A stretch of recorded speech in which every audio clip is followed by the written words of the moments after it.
Live করছি। আচ্ছা, আজকে সংখ্যাটা বড়ই কম, আন্দোলন কিন্তু এখনো চলছে। আপনারা যদি এইভাবে বাড়িতে বসে থাকেন তাহলে কিন্তু মুশকিল। আপনারা কি ভেবেই নিয়েছেন যে পড়াশুনো শুরু করব? যে চাকরিটা করছেন সেটা বজায় রাখার জন্য লড়াই করতে পারছেন না, আর যেটা আপনাকে বলা হচ্ছে হবে সেটা আদৌ হবে কি না, বা অন্য কোনো কেস করে সেই সেই সেই চাকরির নোটিফিকেশান আটকে দেওয়া হবে কি না, সেই বিষয়ে কোনো নিশ্চয়তা নেই। আর আপনারা এখন থেকেই আন্দোলন বিমুখ হয়ে গেছেন।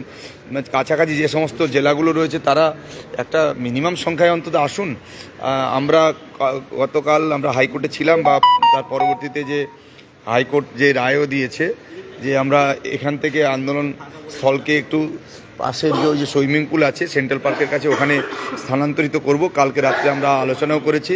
হ্যাঁ, তো সেখানে 200 জন সংখ্যাটা নির্ধারিত হয়েছে। 200 নয়, 200 থেকে একটু কম বেশি হলেও কোনো ব্যাপার নয়, কিন্তু এখন তো সেটাও নেই।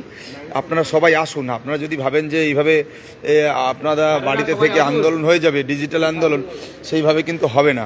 আমরা কিন্তু অনেকেই রয়েছি, কিন্তু আপনাদের দেখা পাচ্ছি না। প্লিজ আপনারা আসুন। আর যদি বলেন যে দরকার নেই, তাহলে আন্দোলন সেইভাবেই চলবে, বা আন্দোলনকে স্থগিত করে দেওয়ার কথা ভাবতে হবে। আর আমরা চাইছি আন্দোলনটা আরও কিছুদিন চলুক। সেই জন্য আপনাদের সবাইকে আসার জন্য অনুরোধ করছে। হ্যাঁ, সকলে আমরা প্রত্যেকে আমরা পরেড করি। আমরা যারা 19,000 যোগ্য বৈধ স্বচ্ছ শিক্ষক শিক্ষা কর্মী, আমাদের আন্দোলনটা হচ্ছে যোগ্যদের পুনর্বহালের দাবিতে স্কুলে ফেরার আন্দোলন করে প্রত্যেকের আসুন এবং নিজের লড়াইটা রাজপথে থেকে নিজেই লড়ুন। আমরা আপনাদের জন্য আছি, কিন্তু মাত্র কয়েকজন। না, আপনি আপনি আপনি মানে আপনার অনেকে হয়তো ভাবছেন যে পরীক্ষা দিয়ে চাকরি পেয়ে যাবো। আমরা এই একটা পরীক্ষা দিয়ে চাকরি পেতে আমাদের 3 বছর লেগেছিল। তো সেখানে যে চাকরিটা অলরেডি করছেন সেটাকে যদি এখনও অনেকগুলো যে কোনো সময় টার্ন নিতে পারে, যে কোনো সময় যে কোনো কিছু ঘটতে পারে, ফলে সেখানে যদি আমরা লড়াইটাকে বজায় রাখতে পারি সেটা মনে হয় সবচেয়ে বুদ্ধিমানের কাজ হবে। তাই আপনারা আন্দোলনে আসুন।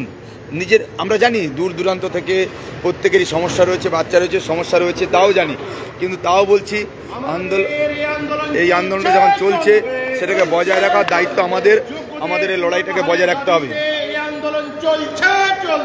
চলছে চলবে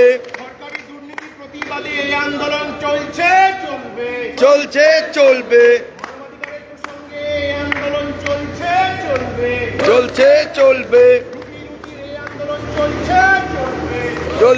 চলবে